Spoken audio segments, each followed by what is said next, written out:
Selamat malam. Malam. Terima kasih sudah datang hari ini. Perkenalkan, nama saya Safira Rizkyani. Saya sebagai konselor pada hari ini. Sebelum kita mulai, alangkah baiknya kita kenalan terlebih dahulu. Kalau boleh tahu, namanya siapa? Nama saya Jihan Nabila. Biasanya dipanggil? Untuk biasanya dipanggil Jihan. Oke. Mbak Jihan, sekarang ini ada keluhan fisik yang dirasakan? Sekarang ini ya paling sedikit pusing lah. Kalau keluhan psikologis, apakah ada yang dirasakan? Kalau psikologis ya paling hanya emosinya sih yang gak stabil, kadang sedih, kadang marah, pokoknya begitulah. Apa yang dialami seminggu terakhir oleh Mbak Jihan? Apa aja tuh, tentang apa aja? Seperti sakit kepala, kurang nafsu makan. Kalau sakit kepala kayaknya iya, kurang nafsu makan iya. Terus apa lagi? Sulit tidur. Untuk sulit tidur, iya mungkin. Tadi kan keluhan psikologis kan merasa sedih. Apa yang membuat Mbak Jihan itu merasa sedih?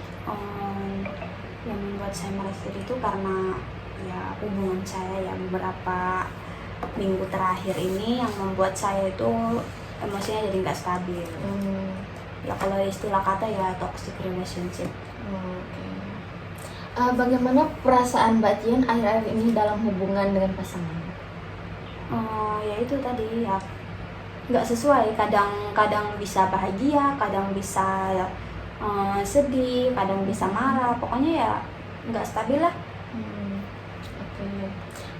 Apa yang Mbak Jihan rasakan ketika sedang bersama pasangan?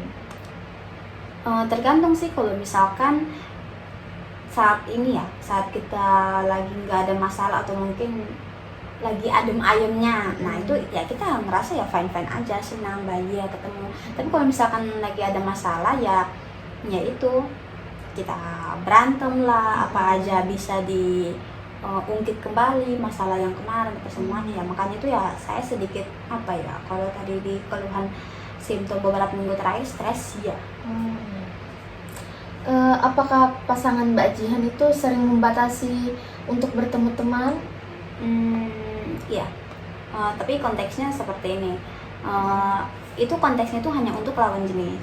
Jadi dia kurang mengiyakan atau mengizinkan saya kalau misalkan untuk lebih berinteraksi sama sesama jenis, maksudnya beda jenis, kayak laki-laki cewek itu kan kayak dia ngebatasin, dia nggak pengen saya terlalu dekat sama laki-laki lain, atau mungkin saya berinteraksi dengan laki-laki lain, walaupun memang konteksnya ya mungkin hanya untuk sebatas perkuliahan, untuk nanya-nanya tugas atau apa, dan dia nggak boleh. Tapi kalau sesama jenis boleh ya? Boleh, nggak masalah. Menurut Mbak Jihan, kenapa Mbak Jihan masih bertahan dalam hubungan ini? Yang membuat saya bertahan sih, sebenarnya saya juga sedikit bingung kenapa sih saya masih mau bertahan. Tapi ya gimana ya, kita juga udah lama jalannya, jadi kayak ngerasa kayak aduh udah sejauh ini kok kita putus tengah jalan sih gitu. Ya selama saya masih mampu lah bakalan saya pertahanin.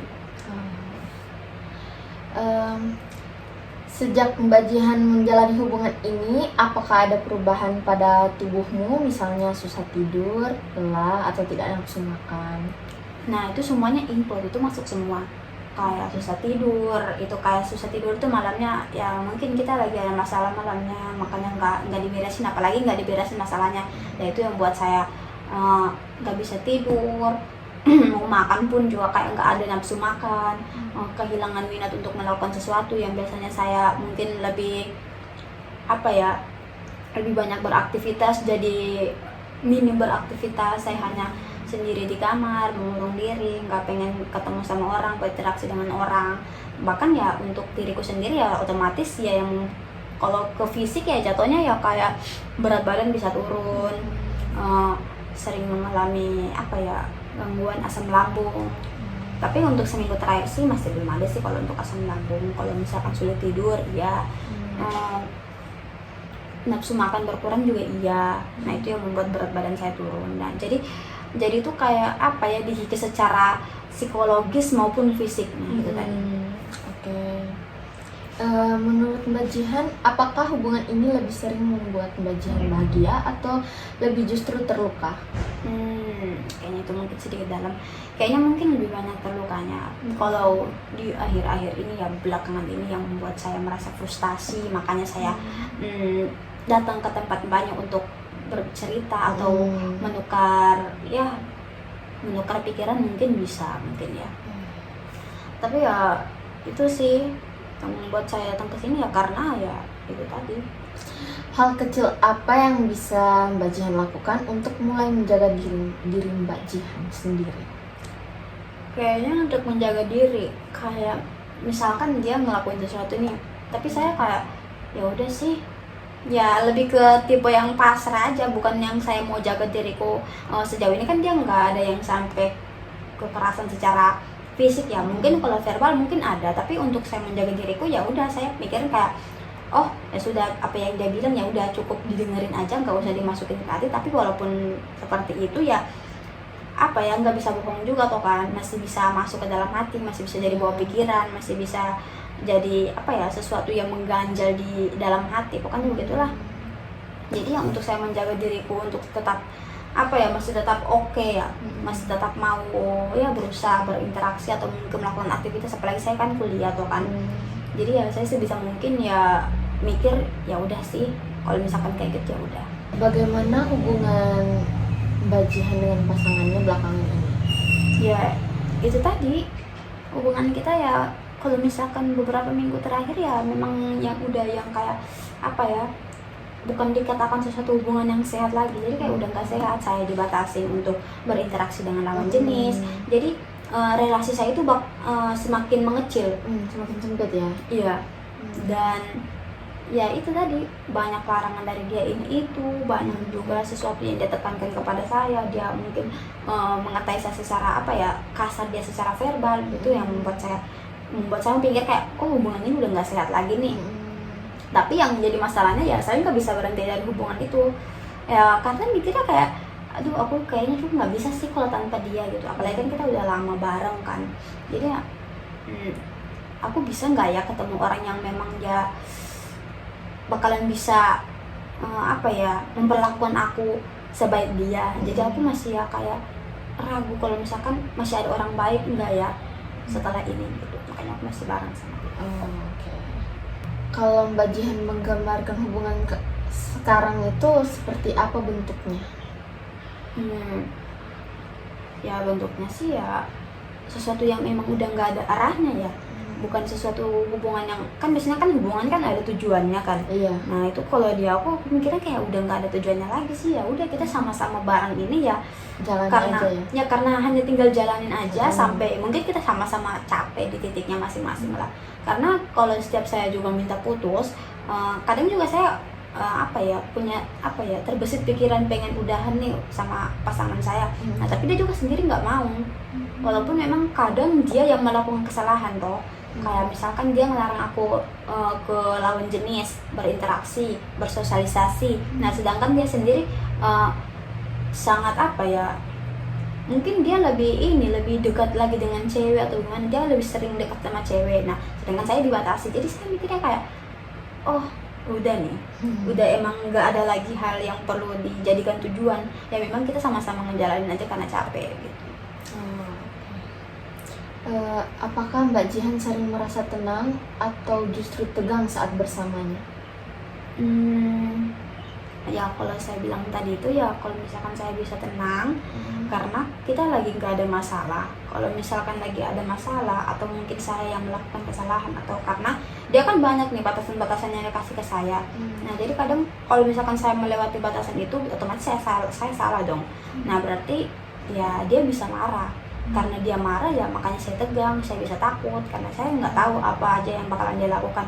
Karena ya kalau misalkan saya mau bilang dia impulsif juga ya bukan berarti dia langsung menyerang saya secara apa ya, kekerasan secara fisik lah, tapi ya mungkin ya dia bisa mengatai yang lain-lain yang enggak gitu.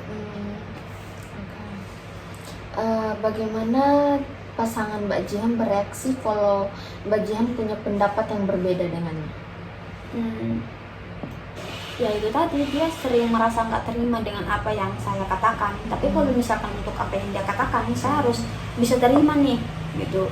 Makanya ya perbedaannya itu memang cukup signifikan dari secara adil nggak adilnya di hubungan ini. Gitu. Apa yang Mbak Jihan takutkan kalau hubungan ini berakhir? Ya itu sih yang saya takutkan, apalagi kan saya kan di sini kan sendiri nih, di kota orang sendiri.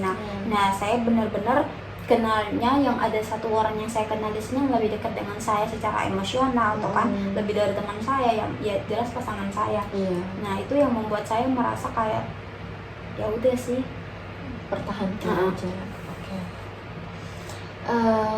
Bagaimana pengaruh hubungan ini terhadap suasana hati Mbak Jihan? Suasana itu jelas ya kacau lah.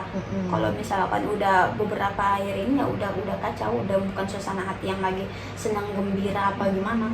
Karena kayak ngerasa udah di ujung tanduk, ya udah bukan yang kayak lagi butterfly era yang di awal-awal kita masih kenalan-kenalan lah gitu. Iya.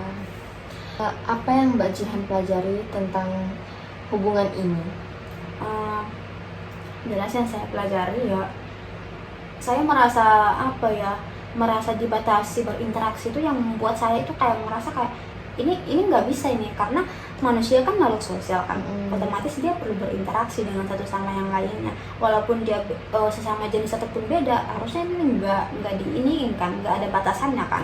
Nah itu yang saya pelajari ya hubungan ini memang udah nggak sehat, yang bisa mengecilkan lingkup pertemanan saya, relasi saya, bahkan ya mungkin secara akademik juga bisa membuat saya stres akademik, karena hubungan tadi itu yang tidak ada support system lagi, nggak ada yang nyupertin itu, hanya ada tekanan tiap saya mau belajar jadi nggak fokus karena ada kita lagi marahan lagi lah atau apa segala macam lagi dibahas. Nah itu yang saya pelajari ya, jadinya hubungan ini memang udah nggak sehat dan benar-benar bisa buat saya untuk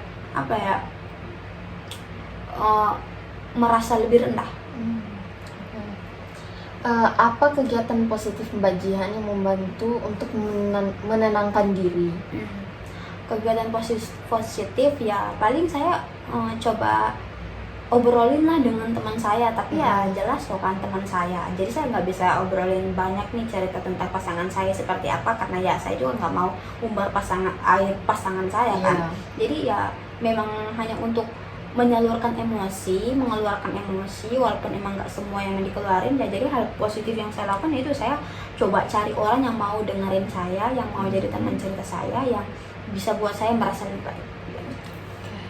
Ketika dia marah, pasangan Mbak Jihan marah atau kecewa, biasanya apa yang dia lakukan? Yang dia lakukan ya itu tadi, dia bisa mengeluarkan kata-kata yang memang sudah tidak pantas untuk dikeluarkan, apalagi untuk ke pasangannya sendiri kan, apalagi aku sendiri kan cewek. Nah jadi kalau misalkan dia mengeluarkan kata yang memang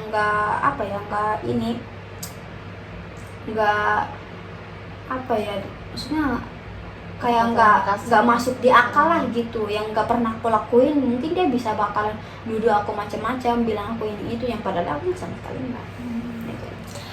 Oke, hari ini kamu sudah berani mengambil langkah pertama untuk melindungi dirimu sendiri. Saya harap setelah sesi ini kamu bisa memberi waktu untuk dirimu sendiri dan terus mengingat bahwa kamu pantas bahagia. Kita bisa lanjutkan di pertemuan berikutnya untuk melihat bagaimana perasaanmu ya. Mungkin sesi kita pada hari ini kita cukupkan dulu. Saya harap kamu bisa merasa lebih baik setelah bertemu saya. Mohon maaf apabila masih ada kekurangan dari saya. Saya ucapkan terima kasih dan selamat malam.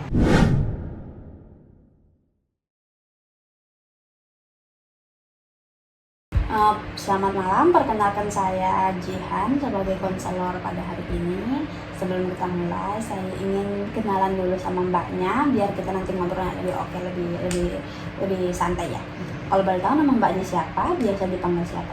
Nama saya Safira Rizkiani, biasanya dipanggil Vira. Oke. Mbak Vira, hari ini pada pertemuan kita hari ini, Mbak Vira ada keluhan fisik atau keluhan psikologis? Apakah ada? Keluhan fisik itu asam lambung. Selain asam lambung itu aja. Sakit kepala. Oke, asam lambung dan sakit kepala ya. Keluhan psikologis itu cemas, takut. Iya. Oke. Untuk beberapa yang Mbak Vira rasakan beberapa minggu terakhir, saya boleh sebutkan, nanti Mbak Vira bisa jawab apakah iya, apakah tidak. Oke. Mbak Vira beberapa hari terakhir ini mengalami sakit kepala ya tadi. Iya. Kurang nafsu makan juga. Iya.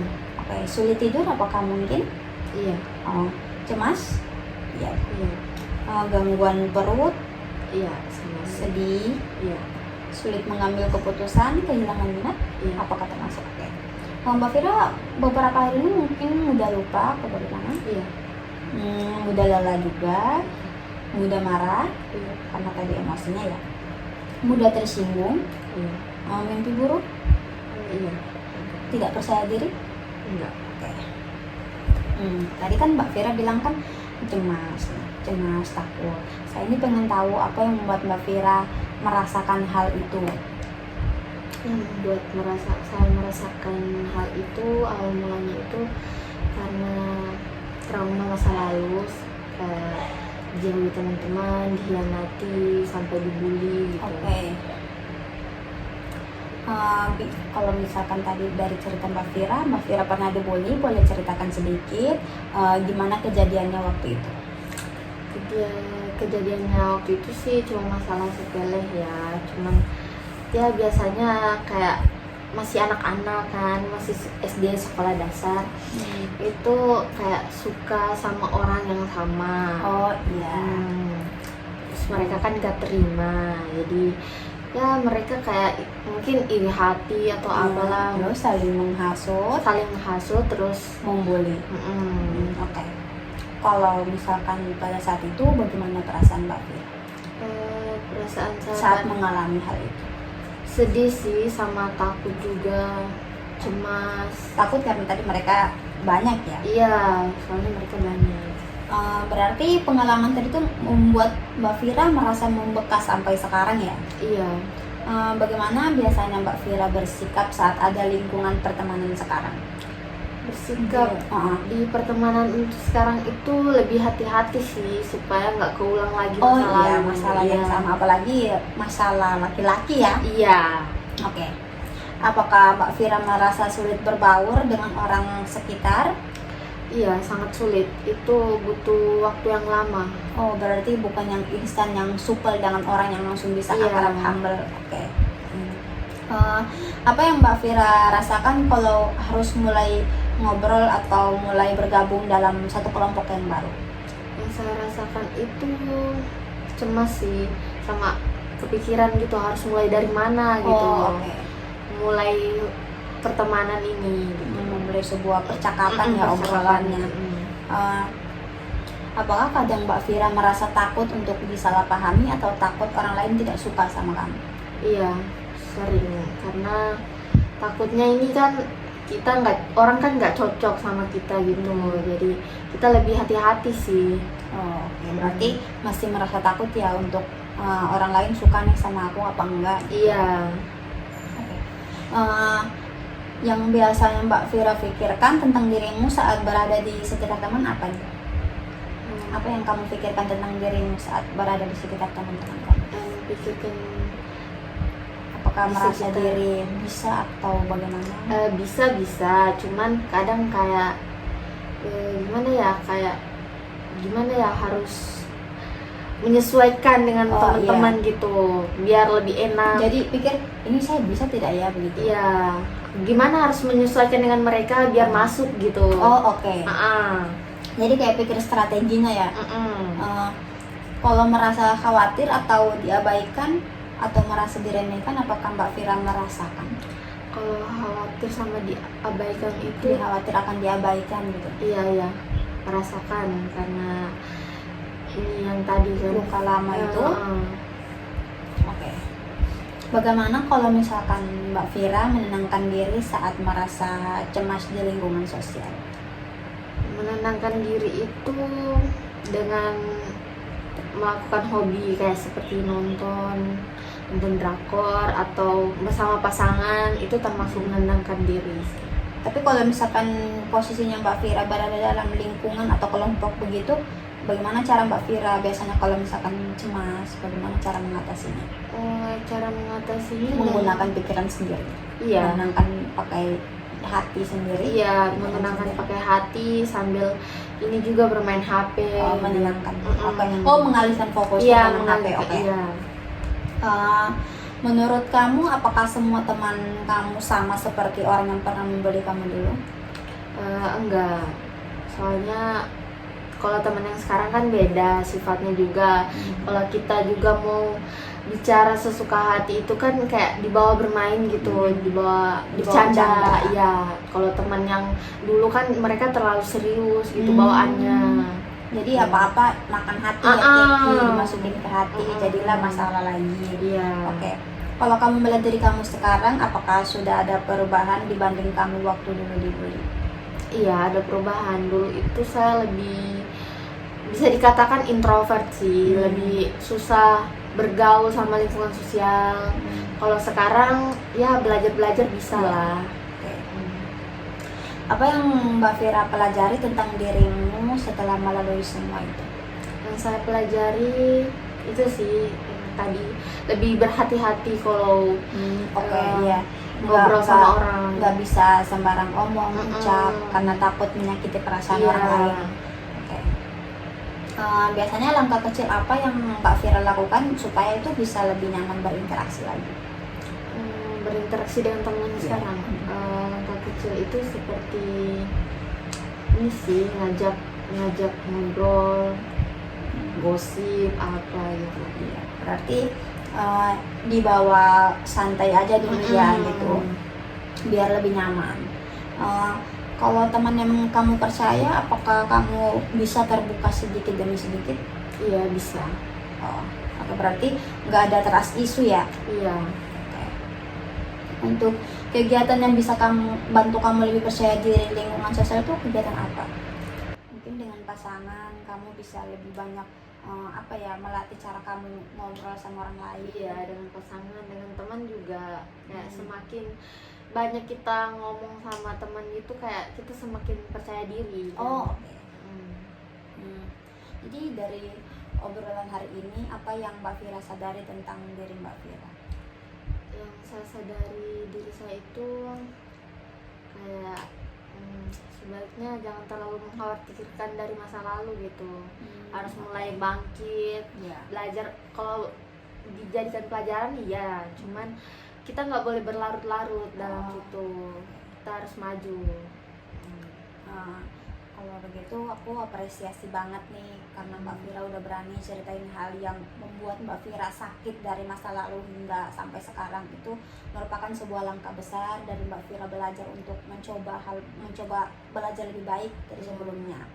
Dan ya aku bisa pastiin kalau misalkan Mbak Fira merasa lebih percaya diri, aku bisa jamin Mbak Fira bisa lebih percaya diri ke depannya karena Mbak Fira juga terlihat gigih untuk mau belajar, mau berusaha untuk lebih baik lagi. Dan mungkin itu saja sesi kita pada hari ini. Semoga apa yang kita bicarakan hari ini, apa yang Mbak Fira keluarkan pada hari ini bisa membuat Mbak Fira merasa lebih baik lagi. Dan saya mohon maaf bila masih ada kekurangan. Kalau misalkan Mbak Fira merasa masih ada lagi yang belum tersampaikan, mungkin kita bisa lanjut di sesi selanjutnya ya. Oke, dan selamat malam dan terima kasih.